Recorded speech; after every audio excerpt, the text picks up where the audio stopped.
Assalamualaikum. My name is Ali Kamran and I'm here for teaching the exercise 1B of direct and inverse proportion of chapter 1 D2 book.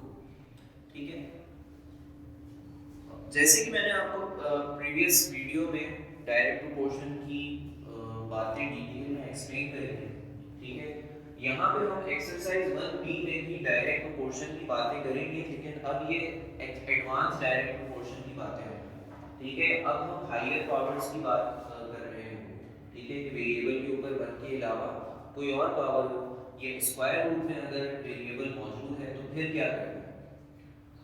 Question number 6, page number 18 पर question number 6 of exercise 1B।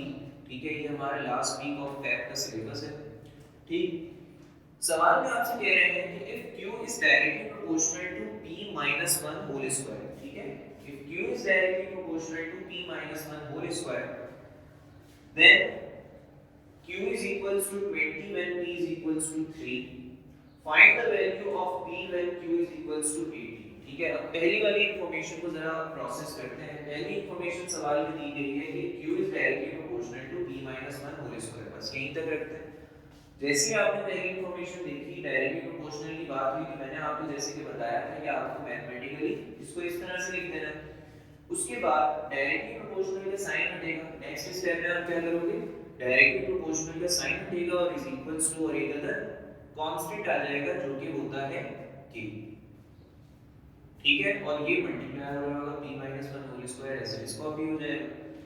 उसके बाद ये हमारे पास आ गई equation including k।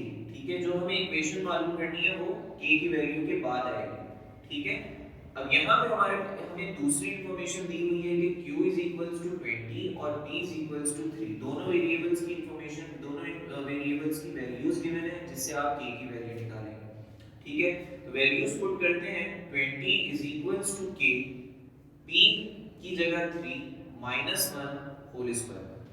ठीक, 20 is equals to k, 3 minus 1 2 और 3 minus 1 whole square तो 2 भी होल स्क्वायर आ जाएगा।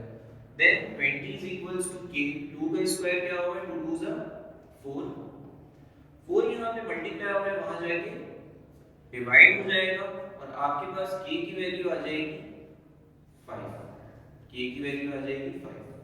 जब k की वैल्यू आ गई आपके पास, तो आपके पास इक्वेशन क्या बनेगी, इक्वेशन आपके पास बनेगी कुछ इस तरह से, q is equals to 5 p minus 1 whole square। ठीक है, this is the equation connecting q and p। ये वाली इक्वेशन यूज करेंगे ताकि हमें इस पार्ट को सॉल्व करने में आसानी हो। सवाल में आपसे क्या कह रहे हैं कि find the value of p when q is equals to 8। ठीक है, वैल्यूज पुट करते हैं इस इक्वेशन में। इक्वेशन में दोबारा से लिख रहा हूं, q की वैल्यू है 80, 5 एज इट कॉपी हो जाएगा। p हमें मालूम करना है तो p minus 1 whole square as it लिखेंगे। 5 इस ब्रैकेट से मल्टीप्लाई हो रहा है, वहां जाके डिवाइड हो जाएगा।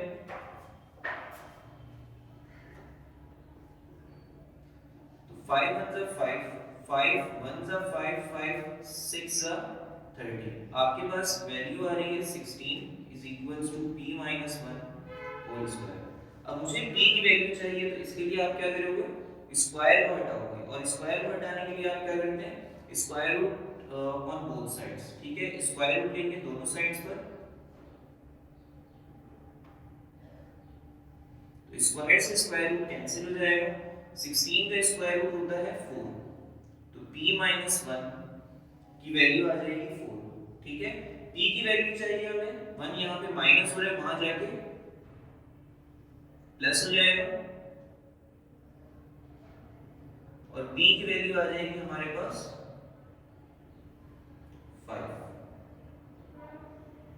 ठीक है, p की वैल्यू आ जाएगी हमारे पास 5। तो ये सवाल आपका इस तरह से होगा। ठीक, इससे मिलते जुलते सिमिलर क्वेश्चंस हैं क्वेश्चन नंबर 5 7 8। ठीक है, ये एज असाइनमेंट आपको घर पे करना है। उसके बाद एक सवाल है क्वेश्चन नंबर 10। क्वेश्चन नंबर 10 जो है वो इंटरमीडिएट लेवल का सवाल है, और इस सवाल में आपको जो इंफॉर्मेशन इंफॉर्मेशन दी हुई है वो सारी मैंने यहाँ पर लिखी हुई है। पहली इंफॉर्मेशन दी है कि y is directly proportional to x square. ठीक है, ये जैसे ही आपने पढ़ा आपने क्या करना है, इसको मैथमेटिकली लिखना है और डायरेक्टली प्रोपोर्शनल का जो साइन है उसको हटाकर इज इक्वल्स टू और एक अदर कांस्टेंट आ जाएगा जो कि होता है k। देन आपको जो इंफॉर्मेशन गिवन है सवाल में वो ये कह रहे हैं कि the difference of values of x the difference of values of y when x is equals to 3 and x is equals to 1 is 32। यानी x की वैल्यू जब 3 होगी तो y की वैल्यू क्या है, x की वैल्यू जब 1 होगी तो y की वैल्यू क्या है। दोनों वैल्यूज को आपको माइनस करना है, जब दोनों वैल्यूज को माइनस करेंगे तो आपके पास आंसर आएगा 32। ठीक है, the difference of values of y when x is equals to 3 and x is equals to 1 is 32। तो इसके लिए हमें मालूम ये करना होगा कि x is equals to 3 पर y की वैल्यू क्या आ रही है और x is equals to 1 पे y की वैल्यू क्या आ रही है। ठीक है, इसके लिए मैंने यहाँ पर ये चीज बना दी। ठीक है, कॉलम वाइज इसको डिवाइड कर दिया, x is equals to 1 की वैल्यू मैं यहाँ से लूंगा और x is equals to 3 की वैल्यू मैं यहाँ से लूंगा। ठीक है, यही इक्वेशन हम यूज करेंगे, y is equals to kx square, y as it is लिखा, k as it is लिखा, x की वैल्यू है 1 तो 1 का स्क्वायर हो जाएगा और 1 का स्क्वायर क्या होता है, 1 1 सा 1। तो आपके पास ये मैं क्या निकाल रहा हूँ, y की वैल्यू निकाल रहा हूँ 1 पर, तो मैं इसकी सबस्क्रिप्ट में 1 लिख रहा हूँ ताकि मुझे याद रहे कि ये x is equals to 1 पे y की वैल्यू निकाली है जो कि आ रही है k मल्टीप्लाइड बाय 1 सिर्फ और सिर्फ k। उसके बाद यहाँ पे हम निकाल रहे हैं y की value at x is equals to 3। यही इक्वेशन मैं दोबारा से लिख रहा हूँ और क्योंकि ये मैं x is equals to 3 पर निकाल रहा हूँ तो अपनी याद दहानी के लिए मैं इसकी सबस्क्रिप्ट में 3 लिख रहा हूँ। ठीक है, k हमें नहीं पता, x की वैल्यू है 3 और x के ऊपर स्क्वायर है तो 3 के ऊपर भी स्क्वायर आ जाएगा। ठीक, y is equals to 3 is equals to k, 3 का स्क्वायर होता है 3 3 जा 9, 9 यहाँ पे मल्टीप्लाई हो रहा है k से, तो y3 की वैल्यू क्या आ जाएगी 9k। तो y3 की वैल्यू आ रही है मेरे पास 9k और y1 की वैल्यू आ रही है मेरे पास सिर्फ और सिर्फ k। इन दोनों के डिफरेंस हमारे पास है 32 के बराबर। ठीक है, तो दोनों का डिफरेंस निकाल लेते हैं, y3 की वैल्यू क्या आई 9k और y1 की वैल्यू क्या आई k is equals to 32। 9k minus k is 8k is equals to 32। 8 यहाँ पे मल्टीप्लाई हो रहा है, वहां जाके डिवाइड हो जाएगा और k की वैल्यू आ जाएगी हमारे पास 8 1 जा 8, 8 4 जा 32, तो k की वैल्यू आ जाएगी हमारे पास 4। तो ये इंफॉर्मेशन दरअसल ये जो difference of y values of y when x is equals to 3 and x is equals to 1 is 32, ये इंफॉर्मेशन दरअसल दी गई थी k के लिए ताकि आप k की वैल्यू मालूम करें। ठीक है, तो k की वैल्यू आ गई। उसके बाद अब आपको क्या करना है, अब आपको फाइनल जो रिक्वायरमेंट है, जो सवाल पूछा गया है कि find the value of y when x is equals to -1। ठीक है, यहाँ से आपने k की वैल्यू निकाली और मैंने आपको बताया था कि k की वैल्यू जब आप इस इक्वेशन में पुट कराओगे तो आपके पास इक्वेशन आ जाएगी, कुछ इक्वेशन जिस तरह से होगी y is equals to k की वैल्यू आपके पास आ रही है 4 और k से मल्टीप्लाई हो रहा है x स्क्वायर को 4 से मल्टीप्लाई हो रहा होगा x square. This is the equation connecting x and y और यही इक्वेशन आप यहाँ पर यूज करोगे to find the value of y। Equation हमारे पास है y is equals to 4x square, y की वैल्यू हमें मालूम करनी है, x की वैल्यू है हमारे पास -2।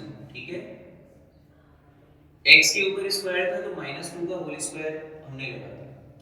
देन सबसे पहले आपको ब्रैकेट को सॉल्व करना है, -2 का whole square minus minus plus हो जाएगा, 2 2 जा 4, तो आपके पास ब्रैकेट सॉल्व होकर स्क्वायर अप्लाई होकर 4 आ रहा है।